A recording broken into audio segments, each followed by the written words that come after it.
Alhamdulillahirrabbilalamin. Wassalatu wassalamu ala rasulillah. Segala puja dan puji syukur saya panjatkan kehadirat Allah subhanahu wa ta'ala. Selain daripada sekarang di samping saya adalah Tuan Guru Ustadz Abdul Somad yang sering saya tonton videonya, Masya Allah. Juga ada Bapak Kapolda dan pengurus Masjid Raya An-Nur Provinsi Riau ya, Masya Allah. Saya bisa berada di depan bapak-bapak semua dan ibu-ibu. Saya mengucap syukur karena saya telah merasa diberikan penghargaan yang setinggi-tingginya dari Allah Subhanahu wa taala. Dengan apa? Dengan iman Islam, ya. Ketika saya bersyahadat tanggal 25 Juli tahun 2014, alhamdulillah saya merasa menjadi orang yang paling beruntung dengan iman tersebut ya. Karena harta materi bisa dicari, anak soleh kita bisa dapatkan ya, kesehatan kita bisa usahakan, tetapi iman Islam itu berasal dari Allah Subhanahu wa taala. Hidayah hanya milik Allah Subhanahu wa taala. Jadi alhamdulillah seperti yang tadi kita dengar mukadimah dari Ustadz Abdul Somad bahwa ada seorang pendebat Islam dari Afrika Selatan, almarhum Syekh Hamid Didat, semoga Allah merahmati beliau. Video-video beliau itulah yang saya tonton, Ustadz Al-Nof ya.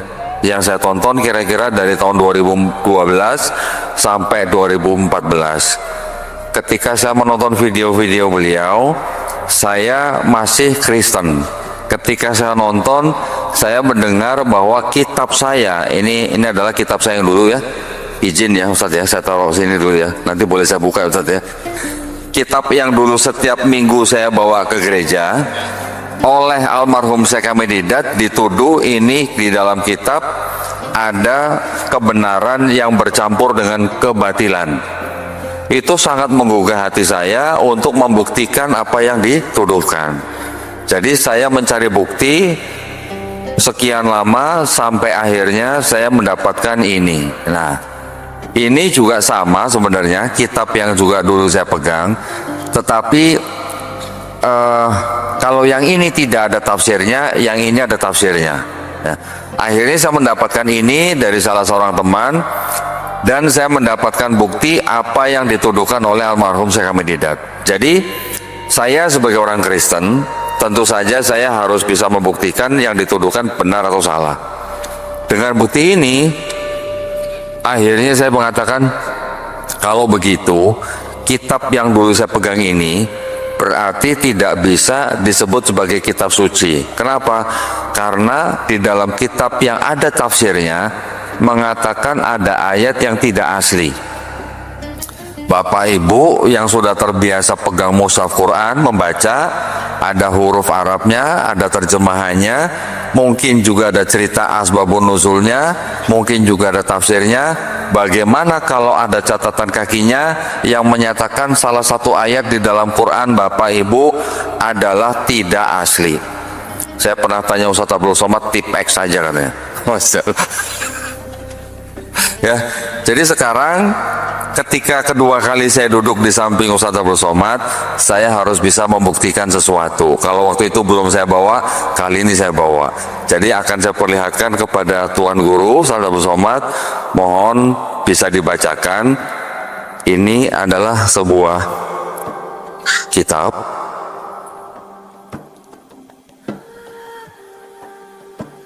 Di sini ada tulisan begini Ustadz, tidak untuk diperdagangkan, dengan pengantar dan catatan lengkap, dipersembahkan umat Katolik Indonesia oleh Direktorat Jenderal Bimbingan Masyarakat Katolik Departemen Agama Republik Indonesia.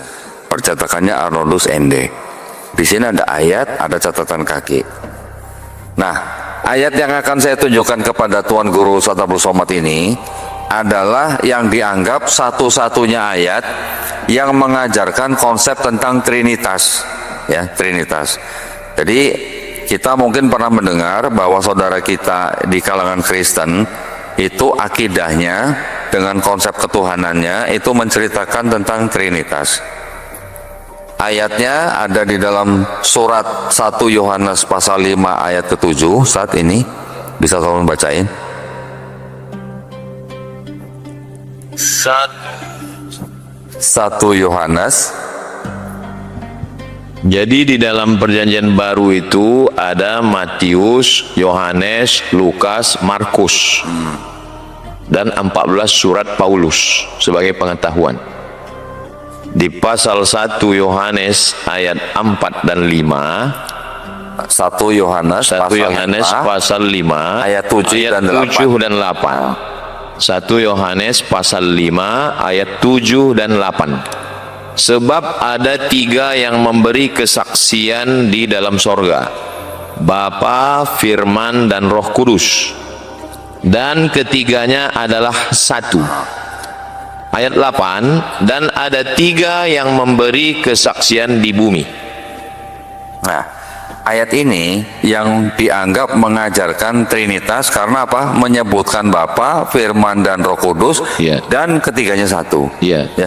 Ayat lain tidak ada yang menyebutkan dan ketiganya satu.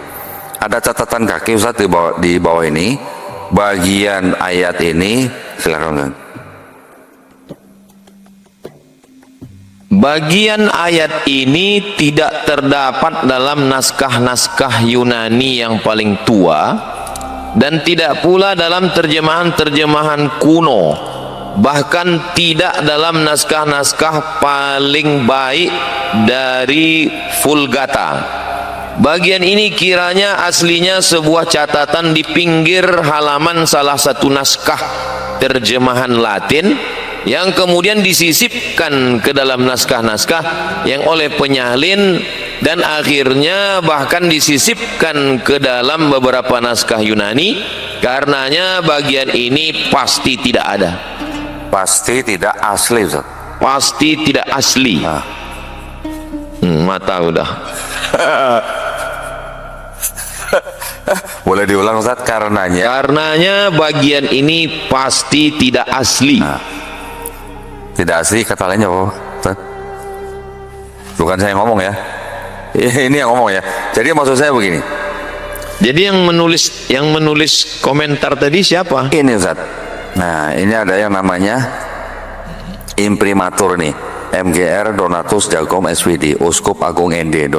Ini kitab ini sebenarnya diterjemahkan dari kitab Bible yang sama yang versi Yerusalem. Ya, versi Yerusalem itu diterbitkan tahun 1966. Diterbitkan dalam bahasa Inggris, diterjemahkan ke dalam bahasa Indonesia oleh percetakan Anorus ND.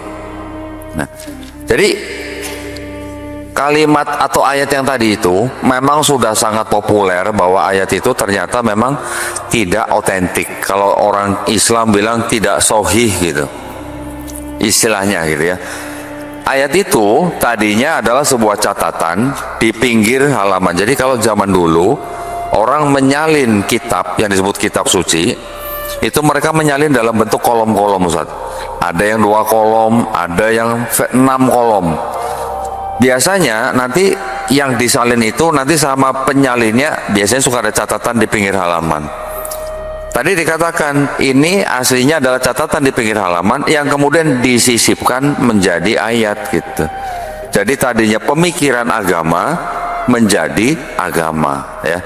Dengan ayat itu akhirnya saya mendapatkan bukti seperti ini. Baru saya merasa kalau begitu ini tidak bisa disebut sebagai kitab suci. Akhirnya saya belajar agama-agama yang lain. Kristen, akhirnya saya ketahui bahwa itu Kristen artinya adalah gelar daripada Yesus. Kristen bahasa Indonesia, Christ bahasa Inggris, Kristos bahasa Yunani, Mesias bahasa Ibrani, The Mesiho bahasa Aramaik, bahasa Arabnya Al-Masih ternyata. Tapi konsepnya sedikit berbeda ya kalau Isa Al-Masih dan Yesus Kristus atau Yeshua HaMashiach.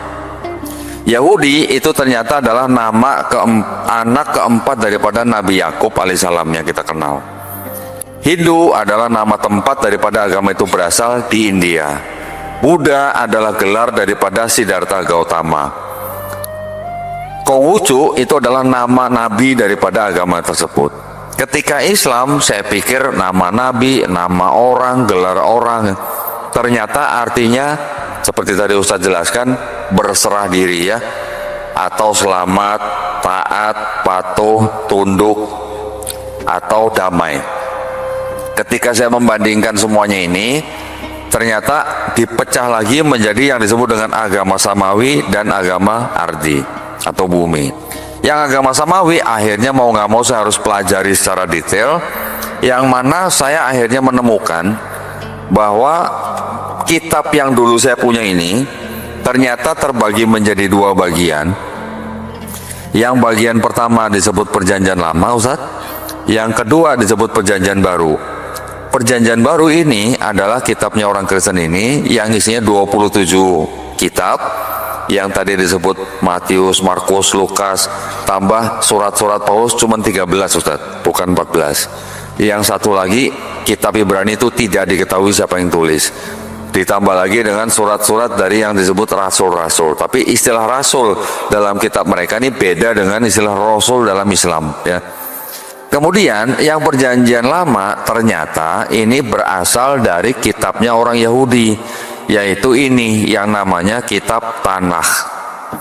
Kitab Tanakh ini, Tanakh itu adalah singkatan Torah, Nevi'im, Ketuvim. Torah itu adalah 5 kitab Musa, Kejadian, Keluaran, Imamat, Bilangan, Ulangan. Nevi'im adalah kitab nabi-nabi, Nabi Daniel, Yeremia, Yehezkiel, Yesaya, Hagai, Habakuk, Ayub, Yunus, dan sebagainya. Kitab tulisan-tulisan itu adalah Ketuvim, kitab Mazmur yang kita kenal dengan sebutan Zabur. Ada kitab Ratapan, Kidung Agung, Amsal, dan sebagainya. 3 kelompok kitab disebut Tanakh, ditulis dalam bahasa Ibrani seperti itu, Ustaz, ya. Ini terjemahan. Ya, ini Ibrani, ini terjemahan bahasa Inggris. Kitabnya orang Yahudi ini disusun kira-kira tahun 450 sebelum Masehi. Sebelum Masehi, ya. Kemudian di abad ketiga, kira-kira tahun 270 sebelum Masehi, kitab yang berbahasa Ibrani itu diterjemahkan ke dalam bahasa Yunani. Ini kitabnya, bahasa Yunani. Kira-kira tahun 270 sebelum Masehi. Kemudian terjemahan Yunani ini beredar secara luas, bahkan sampai Nabi Isa alaihissalam lahir, bahkan sampai Nabi Isa alaihissalam diangkat, dan beratus-ratus tahun sampai kira-kira di abad kedua, ketiga, keempat terjemahannya diresensi atau dikritik terjemahannya. Oleh siapa? Oleh bapak-bapak gereja Kristen sendiri. Kenapa dikritik? Karena mereka membaca kitab ini tetapi menggunakan kacamata budaya Helenisme Yunani, budaya paganisme Romawi, dan juga filosofi Platonisme. Akhirnya di akhir abad 4 kitab yang ini terjemahan dijadikan satu dengan kitabnya Perjanjian Baru Kristen. Jadilah kitabnya orang Kristen yang pertama di akhir abad 4 Masehi, 300 tahun lebih setelah Nabi Isa alaihissalam diangkat, ya. Quran kita tidak sampai 2 tahun sudah menjadi mushaf ketika zaman sahabat Abu Bakar, ya, radhiyallahu anhu. Ketika digantikan oleh sahabat Umar bin Khattab 10 tahun, kemudian digantikan lagi oleh sahabat Utsman bin Affan, tidak sampai 13 tahun sudah dikodifikasi lagi menjadi mushaf Quran, dan Quran dengan dialek selain Quraisy dibakar, tulis ya, supaya seragam. Itu tidak sampai 2 tahun sudah jadi mushaf setelah Nabi Muhammad SAW wafat. Tetapi yang ini hampir 400 tahun, ya, setelah yang disebut dengan Yesus atau Nabi Isa alaihissalam tidak ada, baru disusut. Jadi jaraknya jauh sekali. Kemudian menurut kalangan Kristen sendiri, ya, baik dari kalangan yang mempelajari tentang Perjanjian Lama dan Perjanjian Baru, ternyata di dalam Perjanjian Lama yang 5 kitab Musa tadi berasal dari yang namanya 4 mazhab. Orang Israel juga punya mazhab, Ustaz. Ketika mereka dibuang ke Babel, itu mereka membuat 4 mazhab, yaitu apa? Yahwis, Elohis, Deuteronomis, dan Priestly. 4 sumber ini yang menjadi 4 sumber di dalam 5 kitab Musa, sehingga banyak kontradiksi. Belum lagi nanti ada plagiarisme, belum lagi nanti ada kontradiksi di dalam ayat perjanjian lama sendiri. Yang perjanjian baru ternyata juga 4, Matius, Markus, Lukas, Yohanes, tidak ditulis oleh orang-orang yang pernah ketemu dengan Yesus, tidak ditulis oleh orang-orang yang pernah jalan-jalan bareng Yesus, dan tidak pernah ditulis oleh orang-orang yang tidak pernah ngopi bareng Yesus. Nggak pernah ketemu kan berarti nggak pernah ngopi, Ustaz, ya. Jadi ini yang mengatakan bukan orang Islam, yang mengatakan adalah orang-orang dari kalangan Kristen sendiri yang mempelajari tentang perjanjian baru, ya. Tetapi ternyata setelah saya pelajarin lebih dalam, perjanjian lamanya orang Yahudi itu sebenarnya mempunyai konsep ketuhanan yang serupa dengan Islam, ya. Kalau kita sering membaca Bismillahirrahmanirrahim, Qul huwallahu ahad, Allahu samad, lam yalid walam yulad walam yakul lahu kufuwan ahad. Ternyata di perjanjian lama ada ayat-ayat itu. Bilangan 23 ayat 19 mengatakan Tuhan bukan manusia, Tuhan bukan anak manusia. Ulangan 6 ayat 4 mengatakan Shema Israel, Adonai Elohenu, Adonai Ehad. Keluaran 9:14 mengatakan tidak ada sesuatu yang serupa dengan Tuhan di bumi. Banyak ayat-ayat di perjanjian lama yang menjelaskan bahwa Tuhan itu bukan manusia, Tuhan itu tidak bisa dilihat, tidak ada yang bisa tahan memandang wajahnya, Tuhan itu tidak berubah, Tuhan itu maha mengetahui. Tiba-tiba ketika masuk ke dalam perjanjian barunya, Tuhan yang tidak bisa berubah itu tiba-tiba bisa jadi Yesus, ya.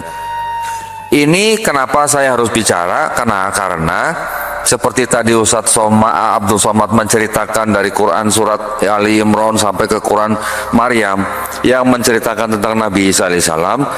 Di sini juga ada cerita sosok yang sama, yaitu disebut dengan Yesus Kristus.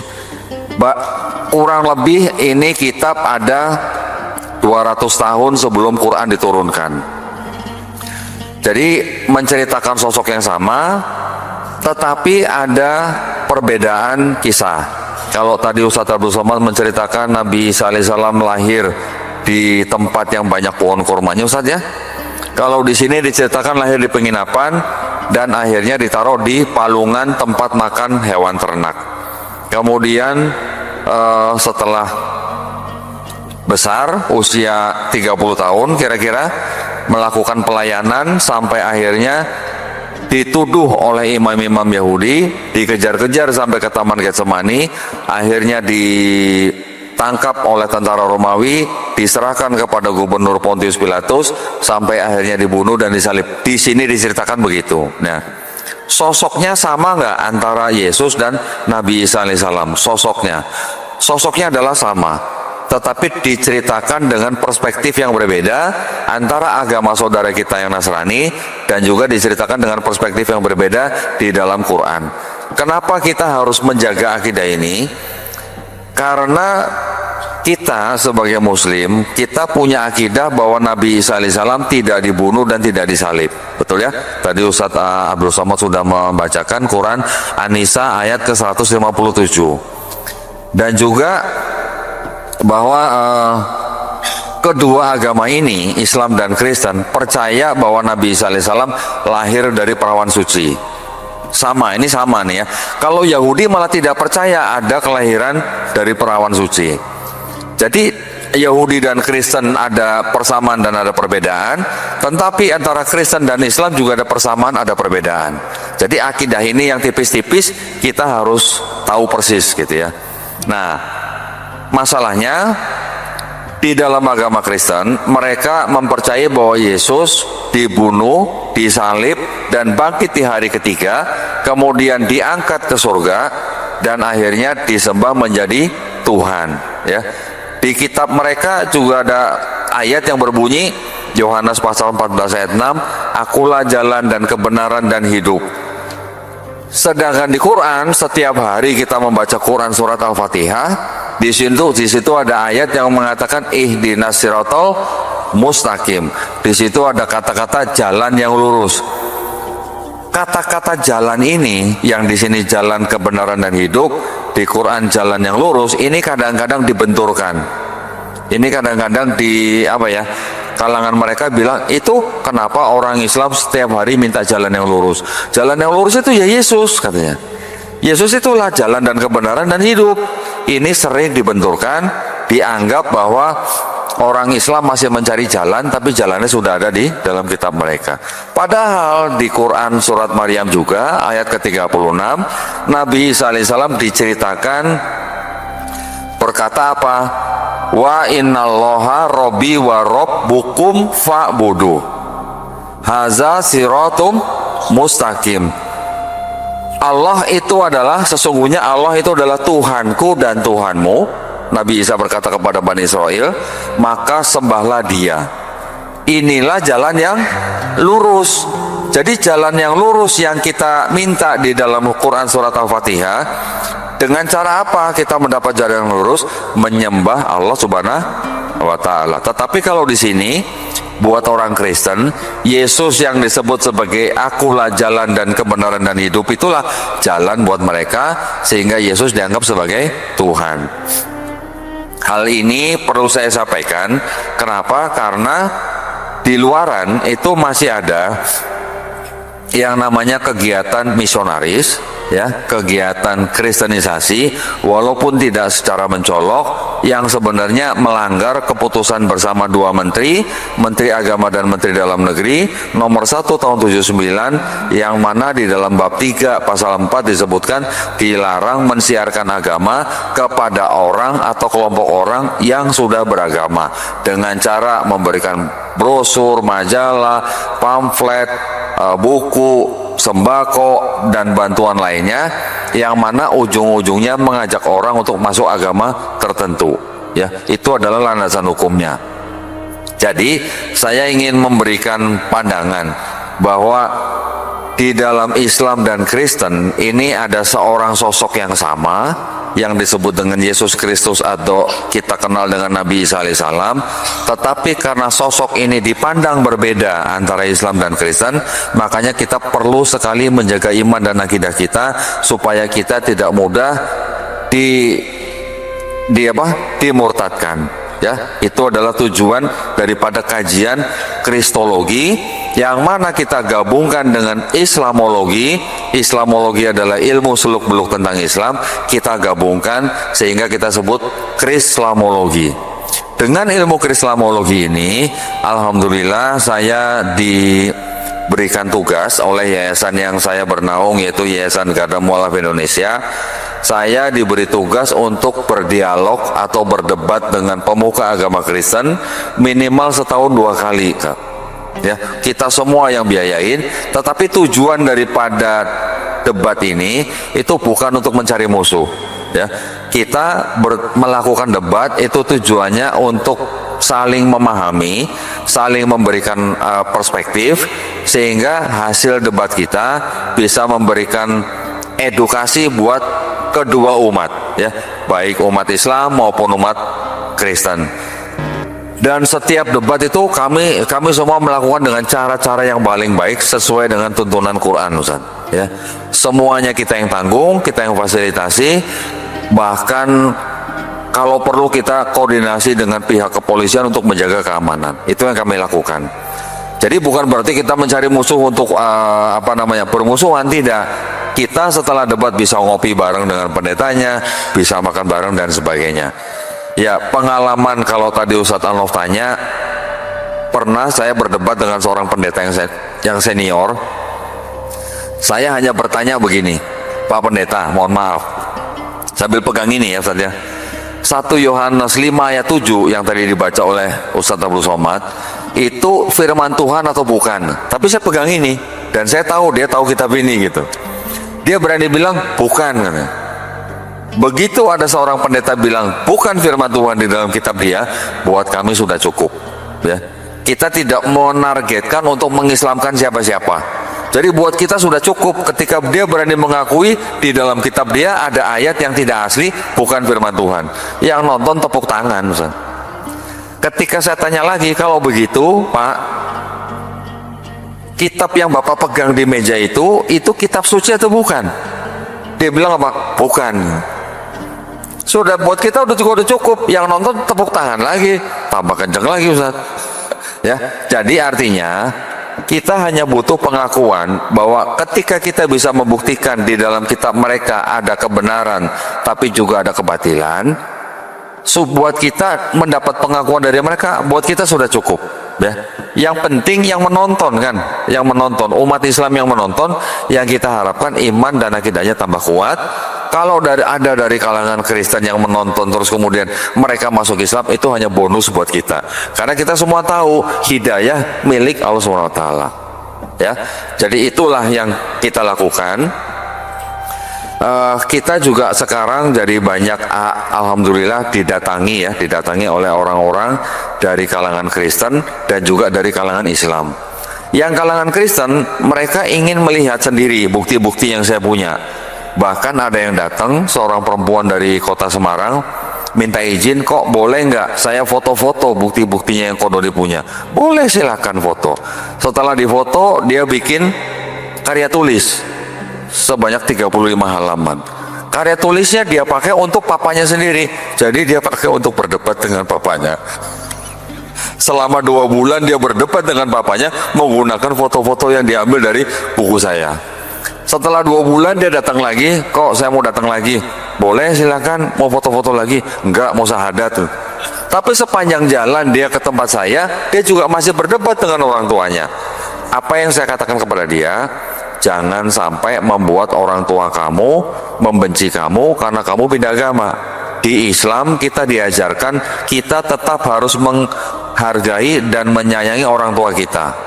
Ya, Ustadz, betul ya, ada hadis yang mengatakan sahabat bertanya kepada Nabi, siapa yang harus kita sayangi atau hormati setelah ibu ya. Dijawab yang kedua ibu lagi ya. Dijawab yang ketiga ibu lagi ya. Baru yang keempat ayah ya Ustadz. Tapi itu kan maksudnya bukan 1 suami 3 istri, bukan kan ya? Bukan. Alhamdulillah dikonfirmasi. Artinya di dalam Islam kita diperintahkan untuk menyayangi orang tua kita, terutama ibu kita, 3 kali kadarnya lebih tinggi daripada ayah kita. Kenapa? Karena ibu kita yang mengandung kita, ibu kita yang melahirkan kita, ibu kita yang membesarkan kita. Jadi saya sering bilang kepada orang-orang yang baru masuk Islam di tempat saya, kalau kamu sebelumnya sudah sayang dan hormat kepada orang tua kamu, mulai sekarang kamu harus lebih hormat, lebih sayang kepada orang tua kalian. Ya. Dan saya sering mengatakan bahwa di Indonesia ada Undang-Undang Dasar 1945 pasal 29 ayat 2 yang menjamin atau memberikan kemerdekaan kepada setiap warga negara untuk memilih dan menjalankan agama dan kepercayaan masing-masing. Jadi tidak ada orang tua yang bisa melarang anaknya untuk memeluk dan menjalankan agama masing-masing. Yang kedua, dari kalangan Islam juga banyak yang datang ke saya, tetapi rupanya mereka membawa suami, bawa istri, bawa anak yang mau murtad, bahkan yang sudah murtad. Banyak juga pasangan suami istri yang mereka mau mereka mau anaknya mendapatkan pendidikan yang baik dengan mengirimkan ke luar negeri, tetapi ketika pulang anaknya murtad. Ya, itu juga sering datang ke tempat saya. Akhirnya setelah kita diskusi, banyak yang kembali ke Islam, tapi juga ada yang tidak kembali. Kita tidak pernah menargetkan untuk mengislamkan siapa-siapa. Ya, kita hanya memberikan bukti. Jadi ketika mereka melihat buktinya sendiri, mereka berpikir mengambil keputusan masuk Islam itu adalah semuanya hak dan keputusan dan pilihan mereka sendiri. Ya, ada seorang anak muda Kristen datang ke tempat saya bawa 20 pertanyaan Ustaz. 20 pertanyaan. Dia sudah datang ke masjid besar, dia tanya kepada ustadz di dalam masjid itu, dijawab oleh ustadz itu tapi dari perspektif Islam. Dia tidak puas, dia datang lagi ke masjid lain, sama juga. Dia ke Mualaf Center, sama juga. Ketika ke tempat saya, yang saya bukakan kitab dia semua. 20 pertanyaan terjawab di kitab dia. Dia puas saya. Baru setelah itu dia tanya, kalau begitu saya harus bagaimana? Apa yang harus saya pilih kalau di sini ada kebatilan? Baru saya tawarkan Quran. Sudah saya tawarkan Quran pun dia belum mau masuk Islam. Dia bilang apa? Kalau saya masuk Islam hari ini, nanti kalau saya di belakang hari ada pertanyaan yang tidak terjawab, bagaimana gitu? Saya bilang, Mas kan kalau dulu kan kuliah kan, iya di mana? Di universitas ini. Dulu Mas sebelum masuk kuliah itu mempelajari dulu kan universitasnya, iya betul. Ketika Mas sudah mempelajari universitas ini kadarnya bagaimana, akreditasnya gimana, Mas akhirnya masuk kan. Tetapi Mas waktu itu daftar dulu ke universitas untuk diakui atau belajar dulu pelajaran yang ada dalam universitas? Daftar dulu. Nah itu daftarnya. Gimana daftarnya? Asyhadu alla ilaha illallah wa asyhadu anna Muhammadar Rasulullah. Alhamdulillah akhirnya dia menerima Islam. Kurang lebih yang kami bantu di dalam yayasan kami dari tahun kemarin dengan kajian-kajian seperti ini, kurang lebih 300 orang masuk Islam. Tetapi tidak semuanya itu juga mau diekspos, ya. Tidak semuanya mau ditayangkan di YouTube. Dari 300 kira-kira 80 orang tidak mau ditayangkan. Nggak apa-apa, kita harus melindungi kepentingan mereka, kita harus melindungi hubungan mereka juga dengan keluarga. Ketika kita ekspos mereka malah jadi berantakan, kan itu bukan juga yang kita harapkan, ya. Jadi setiap orang yang masuk Islam di tempat kami tidak kami biarkan, tetapi kami kirimkan guru privat masing-masing mualaf. Setiap mualaf mendapatkan guru privat yang mereka harus belajar seminggu 2 kali, 1 kali 90 menit sampai mualaf-mualaf itu bisa baca Quran. Jadi kalau belum bisa baca Quran belum berhenti itu guru privatnya, ya, seminggu 2 kali. Itulah yang kami lakukan, ya. Jadi saya juga mohon doanya dari Bapak Ibu yang ada di dalam Masjid Raya An-Nur ini, mudah-mudahan kami juga semuanya istiqomah dalam menjalankan tugas kami. Kami juga sangat-sangat berterima kasih atas undangannya sehingga kami bisa berada di sini. Barakallahu fikum. Silahkan kalau ada tanya jawab, Ustaz. Jadi Koh jelas ya, Koh Dondi jelas ya, bahwa ketika kita mengkaji tentang Bible, kita tidak mencari musuh, tapi bagaimana orang paham dengan kitabnya sendiri. Setelah itu silakan memilih. Dan kita tidak berpikir orang harus masuk Islam dengan debat kita.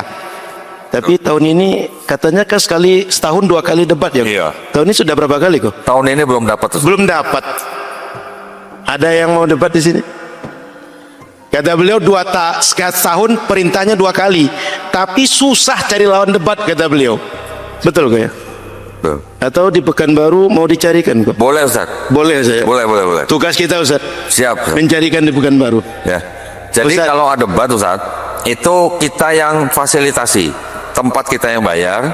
Kalau misalnya dia dari luar kota, kalau perlu kita sewakan kamar, makan kita sediakan, transportasi kita yang bayar, keamanan kita jamin. apalagi ada Pak Kapolda. Nah, ada Pak Kapolda, Mas. Ya, jadi kita berdebat itu memang benar-benar bukan untuk mencari musuh, bukan, tapi untuk edukasi, gitu ya. Karena pertimbangan kita adalah karena masih ada kristenisasi walaupun tidak terlihat, gitu ya.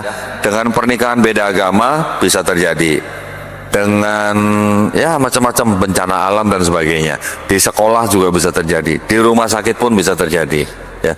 Jadi itulah concern kita, pertimbangan kita, sehingga kita mengajak mereka berdebat itu dalam rangka untuk apa ya? Untuk membuat edukasi bagi kedua belah pihak, gitu. Gitu, Ustaz. Ustaz Abdul Somad, apa perasaan Ustaz ketika beliau suruh baca kitab tadi, Ustaz? Biasanya baca tafsir Jalalain, tafsir Ibnu Katsir gitu. Tapi malam ini Ustaz disuruh baca kitab yang lain, Ustaz.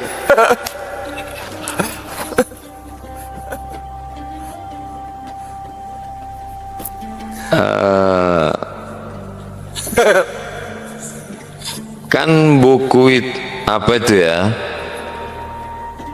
Nabi Isa membawa Injil, Nabi Musa membawa Taurat, ya. Sementara kan ketika misalnya ada orang Islam ditanya, kamu percaya sama Nabi Musa? Percaya. Percaya sama Nabi Isa? Percaya. Kan kedatangan Nabi Muhammad musaddiqan lima baina yadayya bima yadayhi minat Taurat wal Injil. Kamu mesti percaya kepada Taurat dan Injil. Ini Taurat dan ini Injil. Itu gimana? Nah, ini penting juga. Terima kasih Ustadz sudah menanyakan, ketika saya mempelajari kitab mereka dan mempelajari Quran dengan segala konteksnya, yang disebut dengan kitab Tauratnya orang Yahudi ini, ya, yang sekarang dipakai sama orang Yahudi dan mereka sebut sebagai Taurat, ini bukanlah kitab Taurat yang dimaksud oleh Quran. Yang pertama. Yang kedua, kitabnya orang Kristen yang mereka sebut Perjanjian Baru, yang di dalamnya ada kitab Injil, Matius, Markus, Lukas, Yohanes, itu juga bukan yang dimaksud dengan kitab Injil yang dimaksud Quran. Kenapa? Karena gini, saya yakin Ustadz Abdul Somad tidak pernah baca di dalam Quran atau hadis bahwa Nabi Musa alaihissalam dan pengikutnya menulis kitab Taurat. Betul, Ustaz? Saya yakin juga Ustadz Abdul Somad tidak pernah baca di Quran atau di hadis yang sahih Nabi Isa alaihissalam dan Hawariyun menulis kitab Injil. Betul, Ustaz? Saya yakin juga Ustadz Abdul Somad tidak pernah baca di Quran ada ayat yang mengatakan kami yang menurunkan Taurat, kami yang menurunkan Injil, dan kami pula yang menjaganya. Betul, Ustaz? Nah, karena tidak ada itu, bagaimana kita bisa yakin bahwa ini adalah Taurat dan Injil yang dimaksud Quran? Ayat-ayat Quran yang lain membuktikan, nanti bisa membuktikan bahwa ini bukan Taurat dan Injil yang dimaksud Quran. Ketika kita membaca misalnya di Quran surat As-Saff ayat ke berapa? 6 ya, yang menceritakan Nabi SAW bahwa nanti akan ada rasul lagi yang datang bernama Ahmad. Betul kan? Apakah di sini ada nama Ahmad?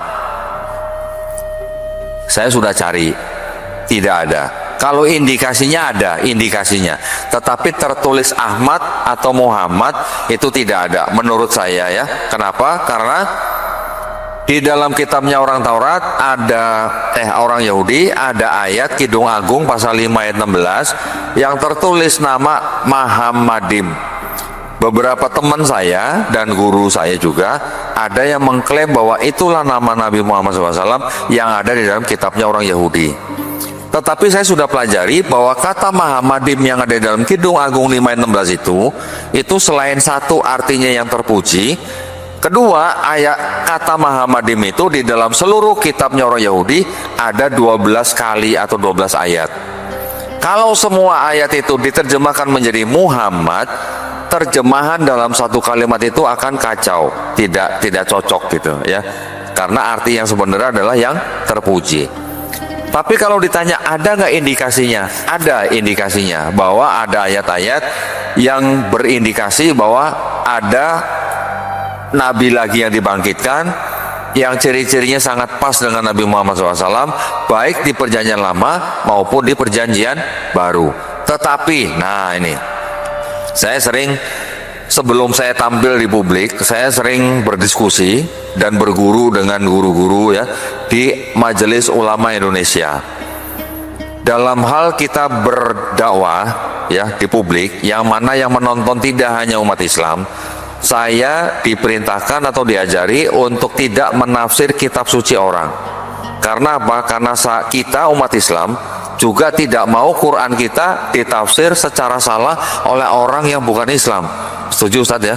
Nah, maka itu kita tidak boleh menafsirkan kitab suci orang dengan kacamata di luar agama mereka. Walaupun kita tahu bahwa di dalam kitab mereka yang separuh ini punya kitab orang Yahudi dan sudah ditafsir secara sebelah oleh Kristen, tetapi setelah ini dianggap menjadi kitabnya Kristen, kita tidak boleh menafsirkan kitab ini dengan kacamata yang selain agama mereka. Walaupun kita bisa membuktikan bahwa mereka menggunakan kitabnya orang Yahudi dan merubah-rubah terjemahannya, itu urusan lain ya, itu adalah urusan akademis dan ilmiah.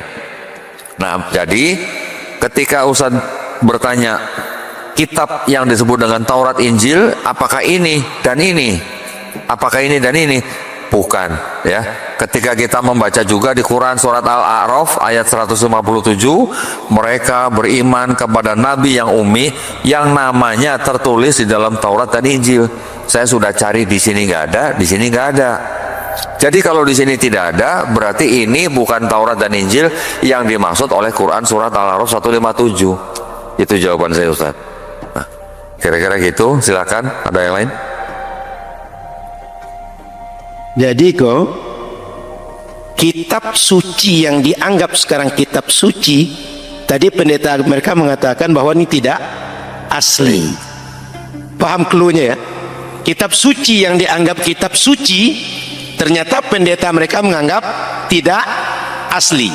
Yang kedua, Ustadz Abdul Somad sudah membacakan sebuah catatan kaki yang menunjukkan bahwa tidak asli. Pakai pasti lagi. Pasti Tidak asli. asli.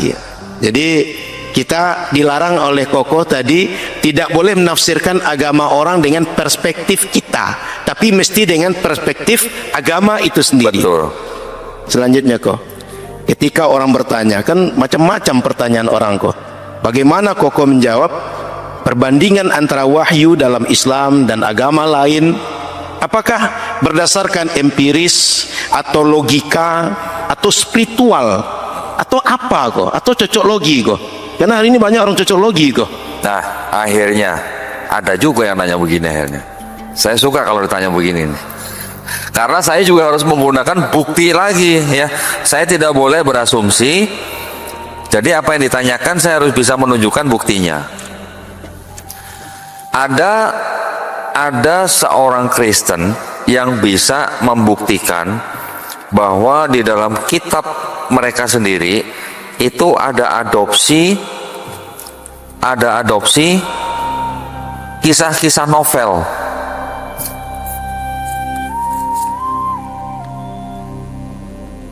Nah, ini mumpung depan Ustadz Abdul Somad nih. Kapan lagi Ustadz ya?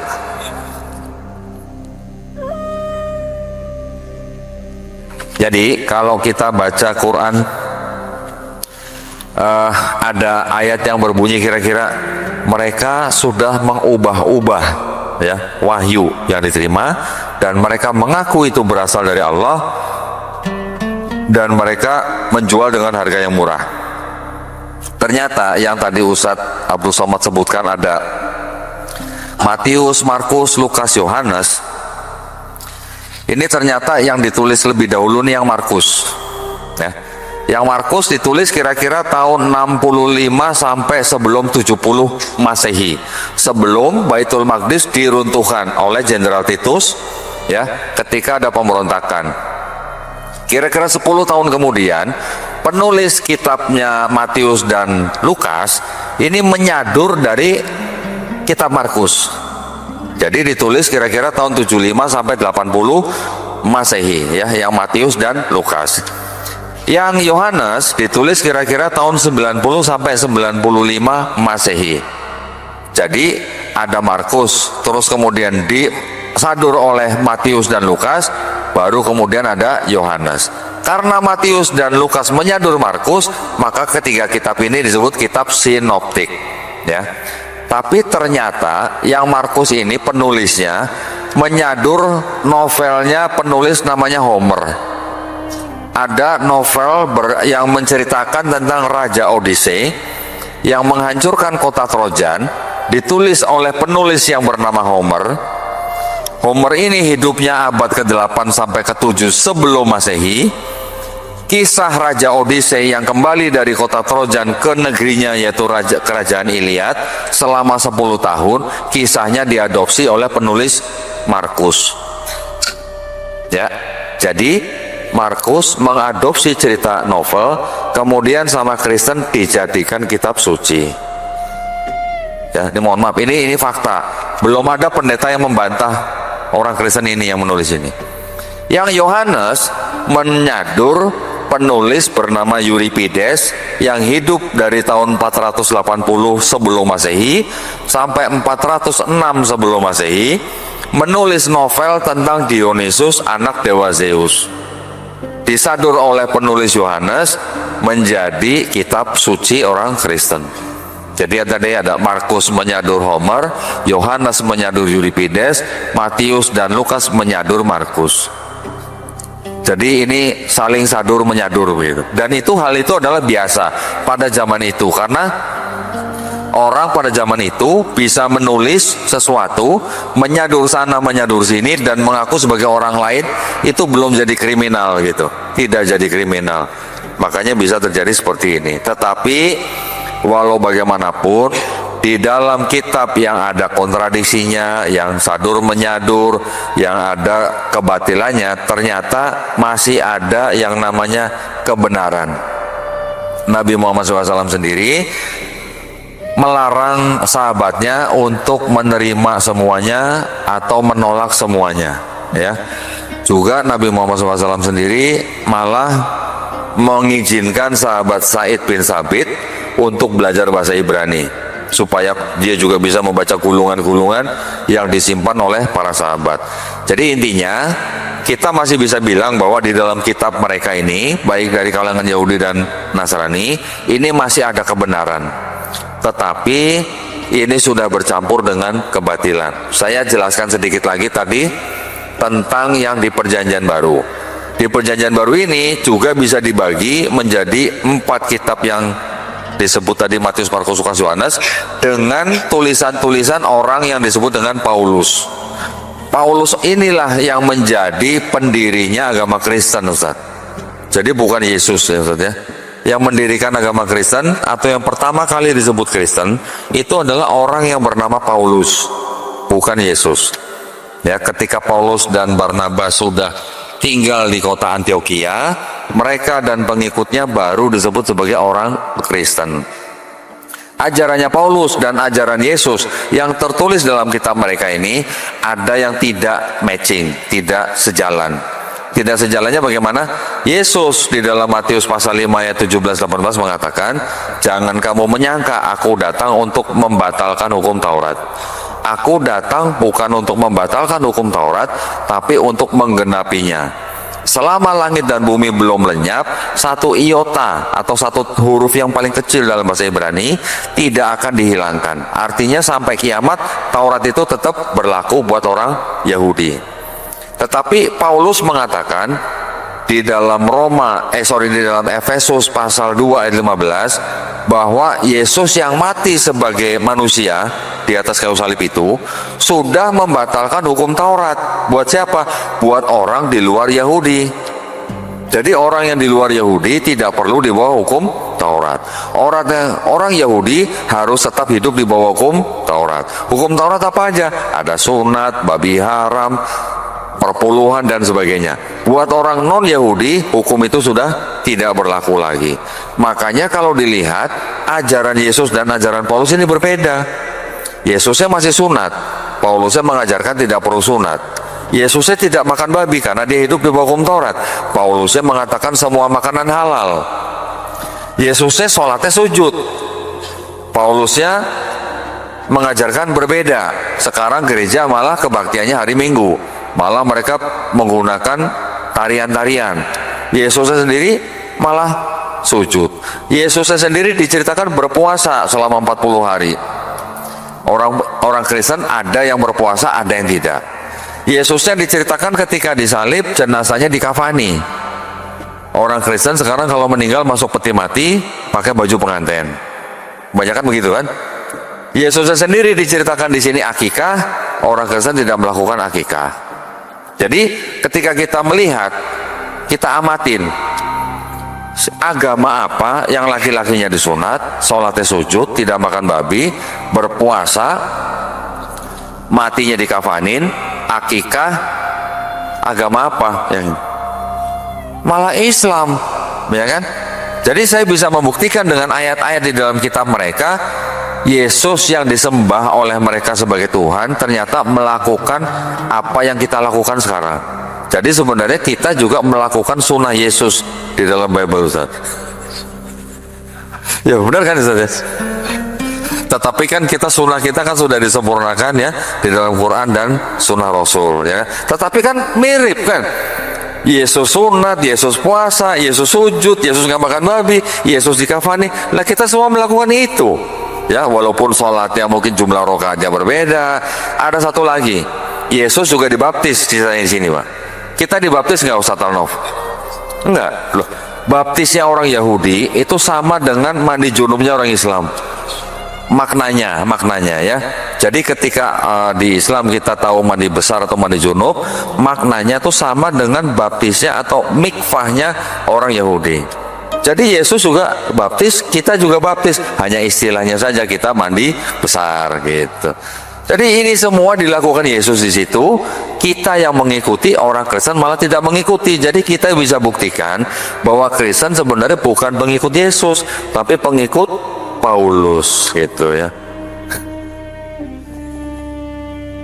Ketika hijrah pertama, sahabat Nabi dipimpin oleh Ja'far bin Abi Thalib, saudara kandung Sayyidina Ali bin Abi Thalib, dari Makkah turun ke Yaman, dari Yaman menyeberang Laut Merah, masuk ke Djibouti, terus masuk ke Habasyah. Habasyah itu sekarang Ethiopia. Di sana mereka mendapatkan suaka politik dari laki-laki namanya Najasyi. Lalu Najasyi bertanya kepada Ja'far bin Abi Thalib radhiyallahu an, bagaimana Muhammad sallallahu alaihi wasallam menyikapi Nabi Isa? Maka Sayyidina Ja'far bin Abi Thalib membacakan surat Maryam. Lalu itu di Makkah, karena surat ini turun sebelum hijrah. Lalu kemudian ketika Nabi SAW sudah sampai di kota Al-Madinah Al-Munawwarah, datanglah orang-orang dari Najran. Makkah, di bawah Makkah ini Yaman, perbatasan Saudi Arabia dengan Yaman ada satu daerah namanya Najran.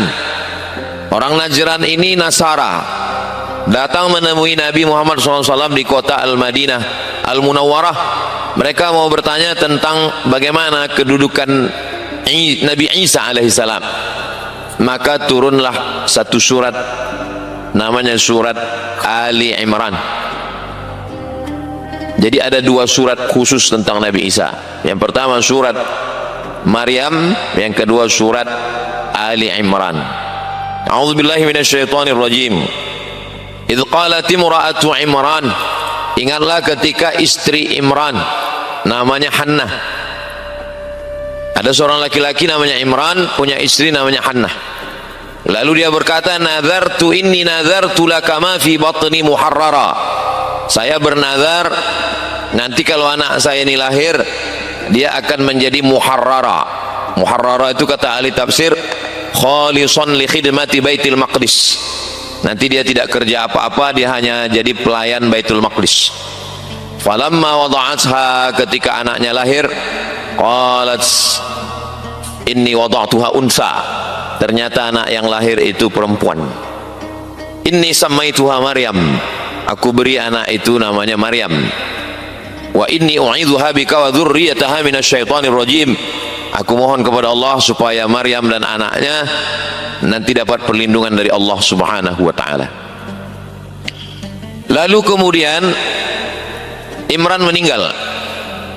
Maka Maryam ini diasuh oleh seorang laki-laki namanya Zakaria. Kullama daqala 'alaiha Zakaria al-mihrab, setiap kali Zakaria masuk ke dalam mihrab. Mihrab itu tempat ibadah. Sekarang kita memaknai mihrab tempat imam depan. Dalam ini belum lagi ada bangunan masjid, dia tempat ibadah. Kullama daqala 'alaiha Zakaria al-mihrab wajada 'indaha rizqa. Setiap kali Zakaria masuk ke mihrab tempat Maryam itu, dia tengok banyak sekali makanan-makanan, buah-buahan. Lalu dia bertanya, ya Maryam, anna laki hadha? Wahai Maryam, kamu dapat makanan ini dari mana? Qalat huwa min indillah. Maryam menjawab, ini datang dari Allah. Innallaha yarzuqu man yasha'u bighairi hisab. Allah kalau mau mengasih rezeki bighairi hisab, tidak bisa dihitung, tidak bisa diduga-duga manusia. Jadi kalau ada orang yang merasa tidak nyaman membahas tentang Nabi Isa, maka berarti menghilangkan dua surat dalam Al-Quran, surat Ali Imran dan surat Maryam. Makanya mengokohkan akidah, ya, mengkaji tafsir surat Maryam dan surat Ali Imran. Lalu kemudian fa arsalna, dalam surat Maryam, Yang tadi saya baca surat Ali Imran. Fa arsalna ilaiha ruhana. Kami kirimkan kepada dia malaikat Jibril. Fatamatsala laha basharan sawiyya. Datang malaikat Jibril dalam bentuk manusia yang sawiyya, yang sempurna, yang ganteng. Qalat, apa kata Maryam? Inni a'udzu birrahman. Aku minta lindung kepada Allah. In kunta taqiyya. Kalau memang kau takut kepada Allah, aku minta lindung kepada Allah, janganlah kau ganggu aku, kata Maryam. Lalu apa kata malaikat Jibril alaihissalam? Innama ana rasulu rabbiki liahaba laki ghulaman zakiyya. Aku ini bukan manusia, aku adalah utusan Tuhan yang akan membawakan titipan Allah. Engkau akan mendapatkan seorang anak laki-laki ghulaman zakiyya, seorang anak laki-laki yang suci. Lalu kemudian dia merasa, bagaimana saya bisa hamil? Walam yamsasni basyarun. Bagaimana mungkin aku bisa hamil? Aku tidak pernah disentuh laki-laki. Walam aku baghiyya, dan aku, mohon maaf, bukan wanita tuna susila. Bagaimana aku bisa hamil? Lalu kemudian apa kata Jibril alaihissalam? Qala huwa alayya hayyin. Itu tidak ada yang sulit, mudah bagi Allah. Innama amruhu idza arada syai'an ayyakula lahu kun fayakun. Innama mathala Isa indallah kamathali Adam. Perumpamaan Nabi Isa itu bagi Allah ya sama aja macam Nabi Adam. Jadi kalau Nabi Adam tidak ada ayah, tidak ada ibu bisa, apalagi kalau ibunya ada. Jadi mudah sekali bagi Allah subhanahu wa ta'ala. Fa'aja'ahal makhadu. Sampai akhirnya datanglah masa melahirkan. Dia hamil sampai masa melahirkan. Fantabadat bihi makanan qasiyya. Lalu dia pergi ke tempat yang qasiyya, tempat yang jauh. Dalam ayat satu lagi, makanan syarqiyya, tempat di sebelah timur.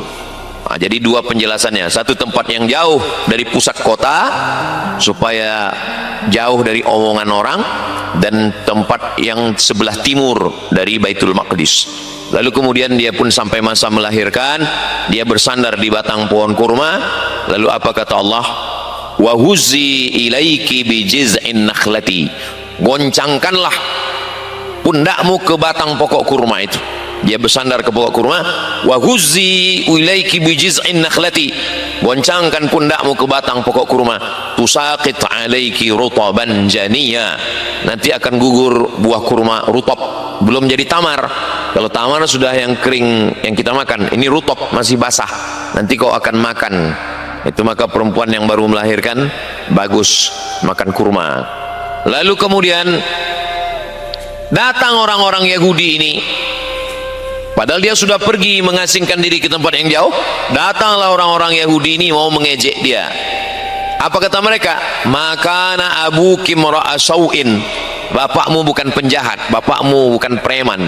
Wa makanat ummuki baghiyya. Bapakmu bukan penjahat, ibumu bukan baghiyya. Maaf cakap, baghiyya wanita tuna susila. Ayahmu bukan penjahat, ibumu bukan WTS. Kenapa kau bisa hamil tanpa suami? Ayat itu putus. Wa makanat ummuki baghiyya. Karena kalau dilanjutkan tidak layak, kalimat yang kotor. Ayahmu bukan penjahat, ibumu bukan wanita tuna susila. Kenapa kau bisa hamil tanpa suami? Nah, Maryam diam. Fa asyarat ilaih. Dia hanya diam dan menunjuk anaknya. Fa asyarat ilaih, ditunjuknya anaknya. Lalu kemudian disitulah datang mukjizat. Anak itu ngomong waktu masih kecil itu, inni abdullah, aku hanyalah hamba Allah. Atani alkitab, Allah memberikan kitab kepadaku, Injil. Kemudian aku adalah Rasul yang diutus oleh Allah subhanahu wa ta'ala. Sampailah akhir masanya dia berdakwah, mendakwahkan tauhid. Lalu kemudian berkoalisilah orang-orang Yahudi yang tidak suka. Lalu kemudian orang Romawi yang tidak takut perkumpulan orang banyak ini, mereka ingin membunuhnya. Maka Allah menceritakan dalam Al-Quran, wa ma qataluhu, mereka tidak berhasil membunuhnya. Wa ma salabuhu, mereka tidak berhasil menyalibnya. Walakin syubbiha lahum, tapi ada orang yang diserupakan dengan dia. Wa ma qataluhu yaqina, mereka tidak benar-benar yakin sudah membunuhnya. Nah itu adalah yang saya jelaskan ini ayat-ayat Al-Quran. Jadi ketika kita membacakan ayat itu, sebetulnya kita membaca ayat itu waktu khatam Quran di bulan Ramadan, di Masjidil Haram, Masjid Nabawi, di masjid kita 30 juz kita baca, anak-anak kita baca Quran. Nah, jadi tafsirnya pun setiap ulama tafsir pasti melewati ayat-ayat itu. Kita menjelaskan kedudukan Nabi Isa menurut ajaran Islam. Hanya saja Kohdondi beliau kajiannya lebih dalam karena beliau memang mengkhususkan di bidang itu. Dan Nabi Muhammad SAW berkirim surat. Nabi berkirim surat kepada Raja Romawi namanya Hirqal. Ada menyebut Heraklius. Kedudukannya di Damaskus. Dikirimnya surat, aslim, masuk Islamlah engkau wahai Hirqal, taslam, maka kau akan selamat. Wa illa, kalau kau tidak masuk Islam, fa'alaika dzambul arisiyin, semua dosa orang Romawi kau yang akan menanggungnya. Kemudian Nabi berkirim surat juga. Surat itu dibawa oleh seorang laki-laki namanya Hatib bin Abi Balta'ah. Surat itu dibawa menyeberang Laut Merah sampai ke Alexandria. Di Alexandria surat itu diberikan kepada pemimpin Alexandria namanya Jirjis, gelarnya Muqawqis. Muqawqis membaca surat Nabi itu, dan surat Nabi itu dibalasnya dengan hadiah. Dikirimnya asal banha, madu, diminum Nabi. Dikirimnya bighal, kendaraan lebih besar dari keledai, lebih kecil dari kuda, ditunggangi Nabi. Diberikannya kain pun dipakai oleh Nabi. Dikirimnya perempuan 2 orang. Yang pertama namanya Maria Al-Qibtiyah. Kemudian ada satu lagi perempuan namanya Sirin. Yang Sirin itu menikah dengan pembaca syair. Kalau mau perang dibacakan syair semangat, namanya Hasan bin Thabit. Nah, lalu Hasan bin Thabit menikah dengan Sirin. Sedangkan Maria Al-Qibtiyah, lahir anak Nabi laki-laki dari Maria Al-Qibtiyah. Semua anak Nabi dari Sayyidatuna Khadijah. Ada satu dari Maria Al-Qibtiyah, yaitu namanya Ibrahim, meninggal umur 18 bulan, makamnya di pemakaman Baqi. Jadi Islam, Al-Quran menjelaskan surat Ali Imran, surat Maryam, lalu kemudian Nabi berkirim surat, mereka berinteraksi sosial, dan bagian dari akidah Islam adalah meyakini bahwa Nabi Isa adalah Nabi, hamba Allah, Rasul utusan Allah. Jadi kalau ada orang yang menjelaskan itu, ya dia sedang menjelaskan ajaran Islam. Jadi kalau ada orang mengatakan jangan bahas-bahas tentang Nabi Isa, loh, tidak bisa, karena Nabi Isa ada dalam 2 surat khusus. Kita sedang mengkaji tentang bagian dari ajaran Islam, bukan kita membahas ajaran orang lain. Kita sedang mengkaji ajaran Islam, menguatkan akidah umat Islam, menjelaskan kebenaran. Sebagaimana Nabi SAW dulu berkirim surat, mestinya ketua Yayasan Tabung Wakaf Umat berkirim surat. Begitu juga ketua Masjid An-Nur mestinya berkirim surat, aslim taslam, fa illa fa'alaika dzambul arisiyin. Nah gitu. Nah, tapi karena tidak mampu, ya cukup buat acara dialog aja. Nah, lalu kemudian bukan berarti kalau sudah mengkaji lalu memusuhi. Nah, ini perlu diluruskan. Kadang kita kalau berbeda tidak bisa berteman, kalau sudah berteman tidak bisa berbeda. Nah, itu mengutip Bung Rocky Gerung. Kata beliau, kalau kita berbeda kita masih tetap bisa berteman, dan kalau kita berteman tidak menghilangkan perbedaan. La yanhakumullahu 'anil ladzina lam yuqatilukum fid din. Kalau mereka tidak memerangi kamu, walam yukhrijukum min diyarikum, kalau mereka tidak mengusir kamu, antabarruhum, kamu boleh berbuat baik, wa tuqsitu ilaihim, bersikap adil kepada mereka. Tapi kebenaran mesti dijelaskan, karena Al-Quran datang menjelaskan, Nabi Muhammad menjelaskan, maka datanglah spesialis-spesialis di bidang itu. Ada Imam Asy-Syahrastani dalam kitab Al-Milal wan Nihal, semua dibahas. Salah satu adalah tentang Nasrani. Begitu juga Imam Ibnu Hazm Al-Fasl fil Milal wan Nihal juga membahas tentang itu. Lalu kemudian ada seorang pendebat dari India namanya Syekh Rahmatullah Al-Hindi, menulis kitab 2 juz, judul kitabnya Izharul Haq. Izharul Haq ini berbahasa Arab dan dia waktu itu India sedang dijajah oleh Inggris. Pemerintah Inggris mau menangkap dia. Dia lari ke Jeddah, dia lari ke Najd. Najd itu Riyadh sekarang. Lalu kemudian dia pun tinggal di kota Makkah Al-Mukarramah. Syekh Rahmatullah Al-Hindi, kitabnya yang 2 jilid ini dibeli orang India, dibawa ke Cape Town, Durban, Afrika Selatan. Lalu bukunya ini disimpannya di dalam gudang. Anak laki-laki yang tukang jaga garam, kebetulan orang tuanya jaga garam, jual garam. Anaknya ini tiap hari didatangi misionaris. Akhirnya dia buka lemari bapaknya, dapatnya buku Izharul Haq itu. Akhirnya dipahaminya, dihafalnya. Itulah dia jadi seorang pendebat, namanya Ahmad Deedat. Jadi dalam Islam biasa, dan ini mengamalkan 3. Ud'u ila sabili rabbik, ajak orang ke jalan Tuhan bil hikmah. Ada dai itu caranya dengan hikmah, dan ceramah, mengajak orang sabar, mengajak zikir, mengajak sholawat. Ini bil hikmah. Ada yang bil mau'izatil hasanah, ada dengan suri tauladan yang baik. Tapi ada yang ketiga, wajadilhum, dia model debat. Jadi kebetulan Kohdonditan memilih jalur yang ketiga. Jalur 1 ini banyak, jalur 2 banyak, jalur 3 ini minim. Kita mau dapat ilmu dari beliau malam ini, wajadilhum, debatlah billati hiya ahsan, dengan cara yang baik. Inna rabbaka huwa a'lamu biman dhalla an sabilih wa huwa a'lamu bil muhtadin. Begitulah perjalanan tentang Islam, memahami bagaimana kita berjiran, bertetangga, berkawan, bersahabat, berbeda agama. Ini sekedar mukaddimah pengantar, 25 menit dari Ustaz Alam sudah saya sampaikan. Jangan kemana-mana, kita lanjutkan setelah yang satu ini. Terima kasih. Wassalamualaikum warahmatullahi wabarakatuh. Waalaikumsalam warahmatullahi wabarakatuh.